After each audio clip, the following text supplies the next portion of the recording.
Hello my fellow riders and welcome back to Riding Reviews. One of my subscribers asked me, after your warranty period has finished, what do you need to do to maintain your motorcycle? So today I'm going to go through a couple of things on what you need to maintain on your vehicle after your warranty period has ended.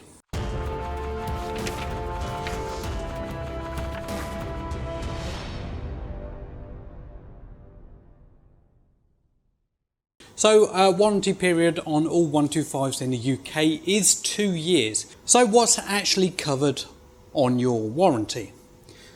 We'll go into that first and then we'll go into what you need to maintain afterwards. So anything that you will not be replacing on servicing is not covered. So things like tyres, brake pads, discs, chain, fork seals, seals on the engine, unless they go fairly quickly. All of this sort of stuff isn't covered, and general wear and tear like this sort of thing, where the seat's perishing because of the age of the bike, this wouldn't be covered. If it's a rip that occurs and it's quite a big rip and it's obvious that it was manufacturing error and not a owner's error, then they will be replaced. But usually little rips like this is classed as wear and tear. Scratches, scuffs, all that sort of stuff are not covered. And if you fall off your bike, it's not warranty, unless there was an issue why you fell off your bike. So that's what's covered under warranty with the bikes. So obviously this bike is older and it is not under warranty. This bike has other issues. I'm currently repairing it. This is my own project. Engine's a little bit buggered. I'm going to have to change the crank. It runs, but it's vibrating and banging and knocking and all this rubbish. So anyway, we're going to go around and have a look to see exactly what you need to maintain after your warranty period is over. So on this one in particular, the tyres aren't that bad. So from the centre here, it's supposed to have 1.6 mils worth of depth.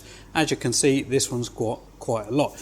What you'll find on some of them is they have wear marks. This one doesn't actually have them, but with the wear marks are a little bump on here, and when your tyre gets flush with that, then you need to replace it. Also, with older bikes, sometimes if they've been sitting for a long period of time, you'll find that the tyres have gone hard. These ones are still all right. Easy way to check is get your nail. If you can push your nail in slightly, they're generally all right. As you can see here, this chain has seen better days. It's still got loads of adjustment. It needs a good old clean and it might be all right. But what you need to check out for is on this one, pull it round and check for tight spots. This one's not too bad. What you'll find is when you're spinning the wheel round, it'll be really loose there. Then you get it around to the other side and it'll be really tight, and that's just a tight spot. You can try lubricating it with something a little bit better than chain oil, something like WD-40, to see if you can get it down all the little crevices. Clean your chain off, see if that works. If it doesn't, change your chain, because you're going to start getting issues and potentially it can snap. Another thing, you might be able to see it just here, this one's all right, but on the sprocket, I will put a picture up here of one that's gone, but these, when they get like a little horseshoe shape. When they go like that, you've got to replace them as well. Again, it can cause it so the chain slips or comes off, and you don't want the chain to come off because it will get stuck in your wheel. Again, front tyre, check it. This one's not quite low, but it's getting there. It's not exactly. Still got a little bit of life left, but it is getting a little bit low. So when it gets down to 1.6 mil, you do need to change it. Another thing as well is, I don't know if you can see this here, but if not, I will put a picture up later. But you want to make sure that you've got enough on your brake pads. So the brake pads should have at least like a mil or two of the meat left in it, as we'll say, and that should cover cover you and make sure that the brakes are still working. On here, on the disc, you can see it's starting to show signs of a little bit of wear with a grooving and stuff like that. Really and truthfully, when you change your brake pads for the second or third time, you should probably look at changing your disc. Another thing, they can go a little bit, they can get worn down a little bit. On these sort of things, the amount of pressure you're applying to them is not really gonna do that. Some cars take 30 years to get down to the point where they're flexible.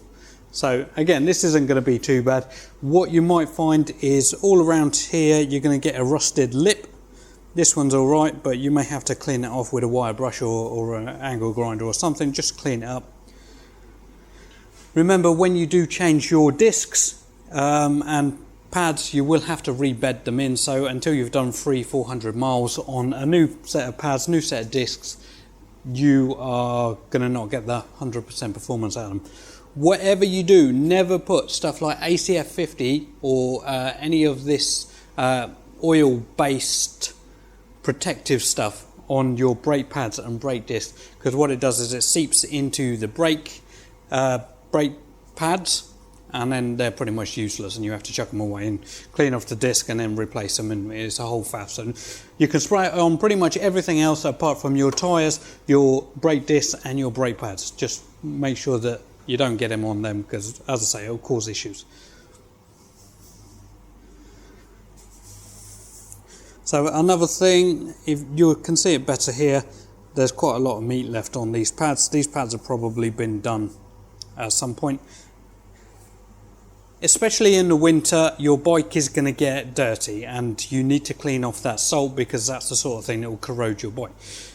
Clean it off, spray some ACF 50, as I say, not on the brakes and not on the tyres, or something equivalent, and that will stop some corrosion. It won't stop it all, but it will help. Make sure that you change the oil regularly, change the spark plug, and you will have to do the tappets probably at some point. The majority of these 125cc and 50cc engines take between 4,000 and 6,000 of an inch gap on your tappets, so you need to do them as well. On your fork seals, you can see this one's starting to pit a little bit, like here. That one's fine because the fork movement is approximately that long, so you can see where it started to wear it shiny there and not there. A way that you can protect this slightly is to spray some WD-40 or petroleum jelly or something like that on here to stop it from ingress of water. At some point you may have to change the seals in here. If you see some water or some oily substance on here and you haven't put any grease on, that can be because the forks are leaking, and then your steering's going to feel a little bit funny. You're going to be feeling like your wheels are a little bit loose and stuff like that, and that's just because of that. Headstock bearings you are going to have to tighten probably at some point. What they do is when you pull on the brake and you lurch forward, they take a little bit of that impact to make it so your steering turns left and right and stuff. So they do get, with impact over a long period of time, they will need to be adjusted. Same with the rear shock. Try and keep the springs as clean as possible. Try and grease them, because they will go rusty after a while. And it does have, very similar to the front, it has a shock absorber in there. That pole inside there, you've got to make sure that you try and get some grease on that as well to protect it. With this sort of thing, same as when you do your servicing normally, the key to a 125 and 50cc motorbike maintenance is servicing it regularly. Now, with your 2 years warranty, depending on mileage, so if we go on mileage, you've done 10,000 miles a year, you should have had somewhere in the region of 6 services. If you do it just purely on time, it should have been once every 6 months. So minimum amount of servicing to keep your warranty up should be, on a 125 for 2 years, should be 4 services, but realistically you're looking more like 6. One key for all of these as well, if you use them for Deliveroo or any sort of delivery service, it voids the warranty regardless of whether you get servicing, because it's classed as a company vehicle, not a personal vehicle, and it does in fact void your warranty. So if you didn't know that, make sure that you have a look in your terms and conditions of your warranty books, because it will state that it's supposed to be for social and domestic only and commuting, and not for business purposes. So pizza delivery bikes and all that, they don't have any warranty unless they pay extra. Obviously I know that this bike looks a little bit messy, but I've just put the engine back in. I haven't had a chance to do all the wiring yet. Started it up, sound like a bag of rubbish. Now I've got to strip it down again and probably change the lower end bearing or even a conrod. Probably the conrod, so I'm going to have to strip it down to nothing. So anyway, I hope that has helped you in the questions that you asked. So the question was how to maintain your vehicle after the warranty period has finished. So hopefully I've given you all the information that you need to know. So yeah, thank you for watching my video. Hopefully you've enjoyed it. Comment below if you didn't, or if you've got any questions, hit that thumbs up if you did, and remember to subscribe to my channel to stay updated to all of my latest content. If you do have any questions, please comment below. I will answer every single question that is put down there.